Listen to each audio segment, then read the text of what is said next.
है कि आप एक ऐसे मार्ग पर चलें जिससे राष्ट्र निर्माण में आपकी भूमिका अच्छी रहे, तो मानव कल्याण में आपकी भूमिका भी निश्चित अच्छी रहेगी। और राष्ट्र जो है, हमारा राष्ट्र किस विचार के आधार पर चलता है?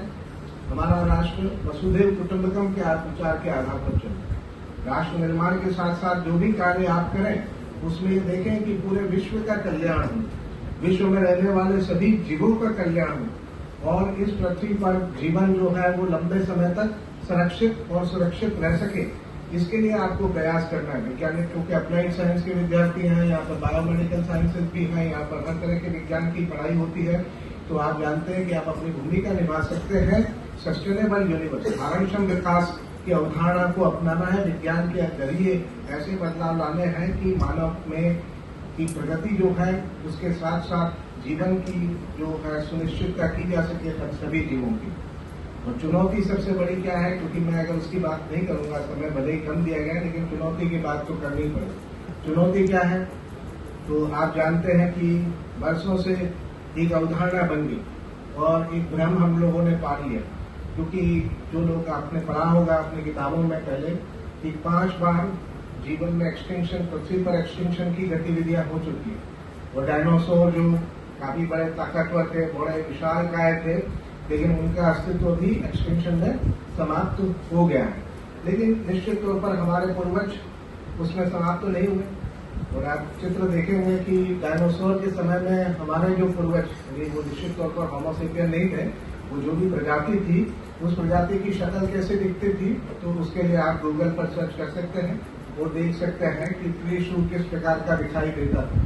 तो ट्री शू से होमो सेपियंस की ये वर्तमान यात्रा जो है वो लंबी रही है और इसमें काफी कुछ हमने सीखा है। लेकिन बदलाव जो है वो तेजी से होता है और हमने इस पूरी प्रक्रिया में कई गलतियां भी की। बुद्धिमत्ता का विकास हुआ होमो सेपियंस में और बुद्धिमत्ता के कारण सभी नए समाधान, नए विकास की गतिविधियां हुई। लेकिन हमारे में क्या हुआ कि हमने विकास इस तरह से किया कि पृथ्वी पर जीवन लंबे समय तक रहने में या पृथ्वी की जो समस्या है वो काफी खड़ी हो गई। क्लाइमेट चेंज की आप बात कर रहे हैं, रिसोर्सेज की कमी है। हमारे में इतनी मूर्खता है कि हमारे पास मालूम है हमें कि पेट्रोलियम संसाधन बहुत कम है, लेकिन फिर भी हमारे यहाँ पर जो मूर्ख नेतृत्व होता है वो पेट्रोलियम संसाधन के क्षेत्रों पर ही हमला करता है। आने वाले समय में देखेंगे कि आपके दैनिक जीवन में जो है वो वेब रिसोर्सेज का, आर्टिफिशियल इंटेलिजेंस का, कृत्रिम बुद्धिमत्ता का बहुत अधिक महत्व बढ़ने वाला है। और उस समय में भी देखेंगे कि जो हमले होंगे वो कृत्रिम बुद्धिमत्ता के जो सेंटर होंगे, डेटा सेंटर सभी होंगे। तो चुनौती जो है जिसके बहुत मैं आपका ध्यान आकर्षित करना चाहता हूँ कि कृत्रिम बुद्धिमत्ता के विकास के बाद मानव की श्रेष्ठता के सामने एक बहुत बड़ा प्रश्न चिन्ह लग गया। पहले हम ये मान के चल रहे थे कि हम ही बायोलॉजिकल स्पीसीज हैं जो इंटेलिजेंट हैं और हमारे से चींटी और शेर और हाथी इनकी कोई तुलना नहीं की जा सकती क्योंकि उनमें बुद्धि की कमी है। लेकिन अब हम जानते हैं कि रे कुरवेल ने बिल्कुल स्पष्ट कर दिया है कि आने वाले 10 सालों में निश्चित तौर के ऊपर मानव से अधिक मशीन जो है वो बुद्धिमत्ता हासिल कर लेगी। एक ऐसे समय में जीना आपको सीखना होगा और चुनौतियों को आपको अपनाना होगा जब मशीन आपसे अधिक सक्षम है, आपसे अधिक चालाक है, आपसे अधिक बुद्धिमान है और आपसे अधिक नेगेटिव भी कर सकती है और आपसे अधिक आपका शोषण भी कर सकती है। तो ये बड़ी चुनौतियां आपके काल में उत्पन्न होने वाली हैं। तो आने वाले 100 वर्षों में जो है आप इसी को देखेंगे कि अगर मानव और मशीन के बीच में सह अस्तित्व स्थापित नहीं हुआ। और आप अभी भी देख रहे हैं और छात्रों को ये चेतावनी के तौर पर भी कह रहा हूँ कि आप अपने पिताजी से बात छुपा सकते हैं, अपने शिक्षक से बात छुपा सकते हैं। प्राचार्य तो ज्यादा रुचि लेते नहीं है, लेकिन बाकी चीजों में आप ये ध्यान रखें कि आप जो भी कर रहे हैं, जैसे भी आप कर रहे हैं, उस पर कृत्रिम बुद्धिमत्ता की निगाह बनी हुई है। और गूगल से लगा करके, मेटा से लगा करके सभी के सर्वर्स को पता है कि आप में क्या कमी है।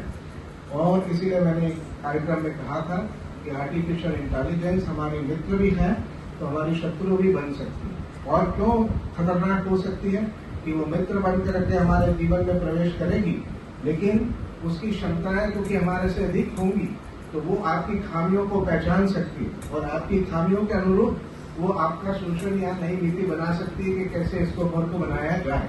और इसीलिए आप देखते हैं कि हमेशा ये ऐसा ही व्यवहार करती है। अगर आप मजाकिया कार्यक्रम देखते हैं तो यूट्यूब आपको मजाकिया कार्यक्रम ही दिखाता है। अगर आप विज्ञान के शोध ग्रंथ के बारे में पढ़ेंगे तो यूट्यूब आपको विज्ञान के शोध ग्रंथों से जुड़े हुए ही विचार प्रस्तुत करता है। तो आप कैसे आचरण कर रहे हैं, तो इस पिछले 100 सालों में ये हुआ कि अभिभावकों का, माता पिता का, शिक्षक का नियंत्रण तो युवाओं पर कम हो गया, लेकिन अब किसका नियंत्रण होने जा रहा है?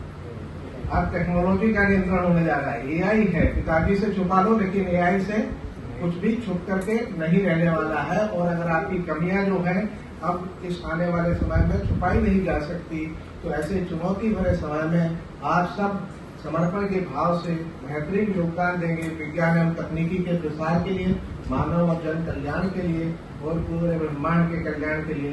इन शुभकामनाओं के साथ समय की सीमा के कारण मैं अपनी वाणी को विराम देता हूँ। फिर कभी जरूर आपके पास यहाँ इस महाविद्यालय में उपस्थित होकर के अपने बाकी विस्तृत विचार प्रस्तुत करूंगा। धन्यवाद।